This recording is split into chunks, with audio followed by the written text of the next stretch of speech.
murakoze. Master of Ceremonies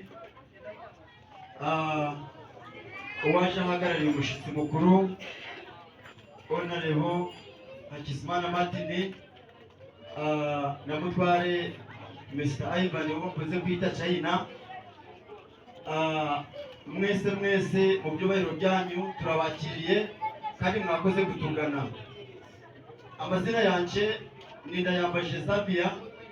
Munyemerere mbagezeho speech.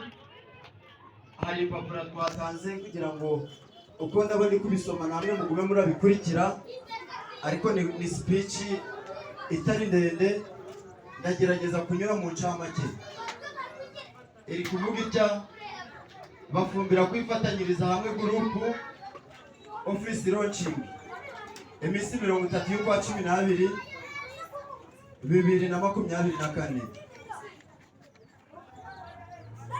Chairperson's speech. Umushyitsi mukuru Honorable Engineer Alex Niyonsaba Seruganda, MP wacu,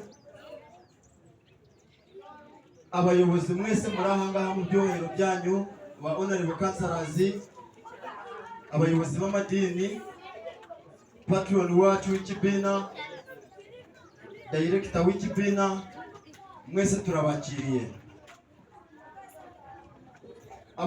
Abayobozi b'ishyirahamwe ryacu muri aha, mwese tubahaye ikaze, mwakoze kuza. Mwese mu byubahiro byanyu turi kubaramutsa kandi murakiriwe kuri uwo mukoro wo kugurura ofisi yacu mu Butongore. Iyi report nayiteguye ndi na General Chairman je device we, ariko bitewe nuko yagize imirimo myinshi niyo cyatumye agira ngo ari cyo muhagararira. Iri kuvuga icya twabakiriye kandi turishimye cyane kubana namwe hano kuri uyu munsi wo kugurura ofisi yacu mu Butongore. Abayobozi turi gukorana, ndaguma n'abasoma, uwo ndasoma ahaguruka bahubire ku kuboko kugira ngo ducunguze uburyo umwete. Hariho director Mutware Nshimiye Fred yahaguruka tukamwakira. Hariho Chairman Bideri Moses kuko nababwiye ntabwo yabonetse. Jewe kanwa kavuga nabiyanzuriye kandi nije umwungirije. Hariho iyi group yacu, kikibina cyacu, dufite n'abantu babaga hanze ya Uganda. So dufite na chairperson w'abantu babaga hanze ya Uganda.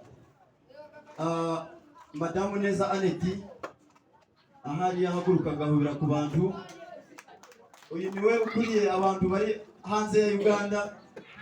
Dufite ikigega treasurer, murabona ari ba treasurer babiri kuko dufite treasurer wo muri Gisoro, dufite no wa Kampala. So dufite Mutware Ngabise Bahire niwe treasurer wa muno muri Gisoro. Dufite Mukandekezi Felesta niwe ukunze kubika ishirigiza abari Kampala. Dore ngo umuriya yarari mu mirimo ari kudufasha, nawe twamwakiriye. Tukagira secretary, general secretary Ingabire Dorothy, bitewe n'imirimo myinshi yadusabye apology, ariko turi hamwe nawe ku mutima nubwo atashoboye kuba natwe physically. Dufite umwungirije Mutware Ndirenganya Gilbert wari kudukorera ubwa MC. Dufite speaker Mr. Christmas Geoffrey kandi mumbishe kari kubikora neza. Dufite ba advisors cyangwa se abantu baduhaga inama. Hariho senior advisor bamwita Gasamu Karimwabo, umugore we nahaguruke aduhubire ukuboko. Wow, wakoze kuza.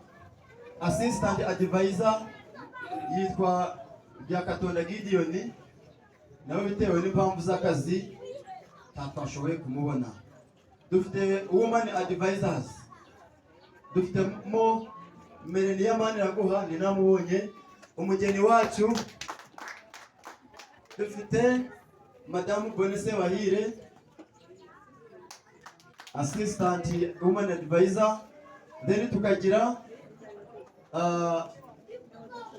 patron dufiteho babiri, hariho vice, hariho na mukuru we, hariho Mr. Nsubuga Fabius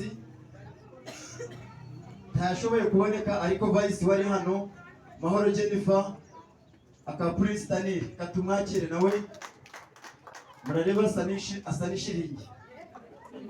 Hariho uwa welfare uwa Mahoro Jennifer nawe ntiyashoboye kuboneka. Mushitsi mukuru abo nibo bayobozi bo dukorana cyangwa se bo turi gukorana kugira ngo ikibina cyacu gikomeze gutera imbere. Usibye muri abo bayobozi basomye, bitewe n'uko group yacu dukunze kuganira ku WhatsApp no ku Facebook, dufitemo n'aba admin cyangwa se abahagarariye izo platform zo twakoze. Uzi ngo ni admin akaba ari hano, nawe nahaguruke ahobere ku bantu ba admin ngira ngo bamwe bari mu mirimo iri inyuma.